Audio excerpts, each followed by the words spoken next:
Waiting is one of the hardest things our Father ever asks of us. Not doing, not fighting, not fixing, just waiting. Trusting that something is happening even when you cannot see it. Believing that the silence has a purpose, that the delay is not a denial, that the thing you have been praying about, the thing you have carried to our Father more times than you can count, has not been forgotten. That is hard, and nobody pretends it is not. There is a particular kind of pain that comes with waiting on our Father. It is not the sharp pain of something going suddenly wrong.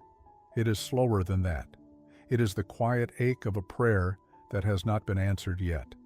The slow erosion of hope when the weeks turn into months and the months turn into something longer. The moment when you start to wonder, is He hearing me? Does He see this? Does it matter? Today's scripture speaks directly into that place. Romans 8:28.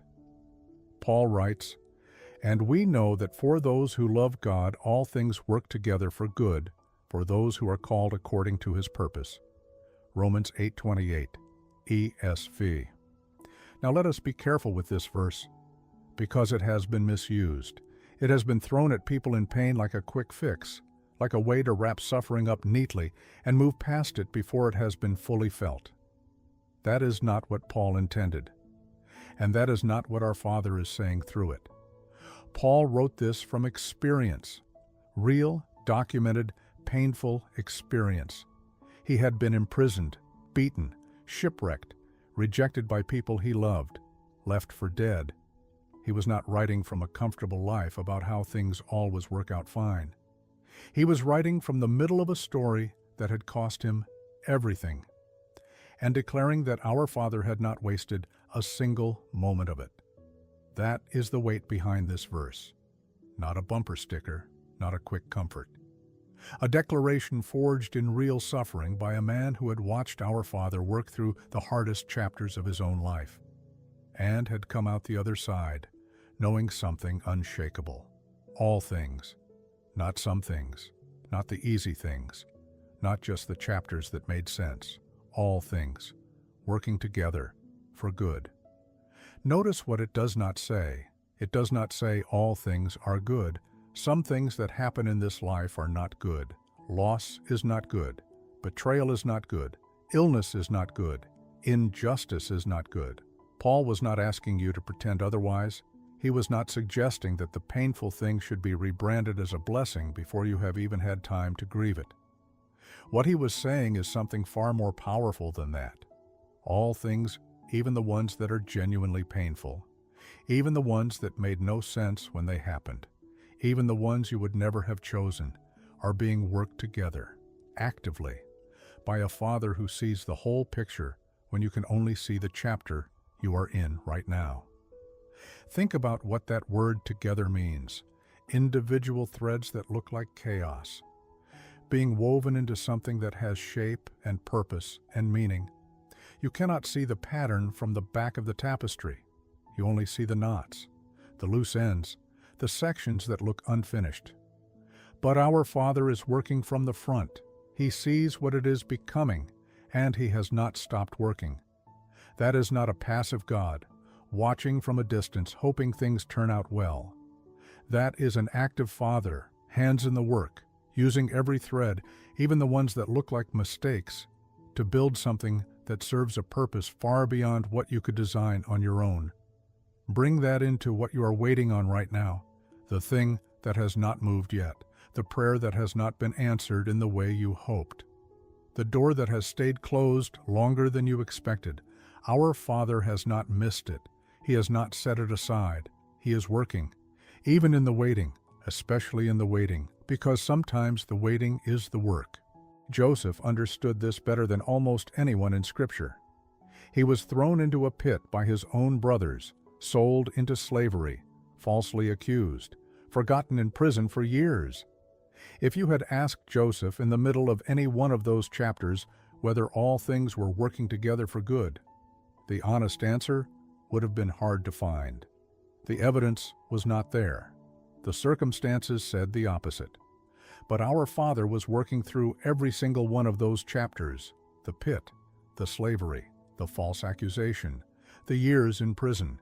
Every painful detour, every moment that looked like a dead end, was being woven into a story that would ultimately save an entire nation from famine, including the very brothers who had thrown him in that pit. Joseph could not have seen that from inside the prison. He only saw the walls. Our Father saw the ending from the beginning, and he did not stop working in between. That is Romans 8:28 lived out, not as a theory, as a real human story with real pain and real waiting, and a real Father who never once lost the thread. Your story is no different. Not in the way it looks, every story is its own, but in the way our Father works through it. He has not lost your thread either. The chapter you are in right now, the one that feels unfinished and unclear and maybe even unfair, is not outside His reach. It is not too complicated for Him. It is not too far gone. He is working it together, right now, in ways you cannot see from where you are standing. Now here is something important that this verse asks of us. It says, "For those who love God." That is the orientation Paul is describing. Not perfection, not having all the right answers, not never doubting or never struggling. Simply, a heart that is turned toward our Father. A life that is oriented in His direction, even when it cannot fully see where He is leading. If you are here right now, listening to this, reaching toward Scripture in the middle of your waiting, that is already what love looks like. It does not have to be louder than that. Our Father sees the reaching. He honors the trust that keeps showing up, even when the answers have not come yet, and He is faithful to it. Every single time, there is going to come a day, maybe not today, maybe not soon, when you will look back at this chapter you are in right now, and you will see things you could not see from inside it.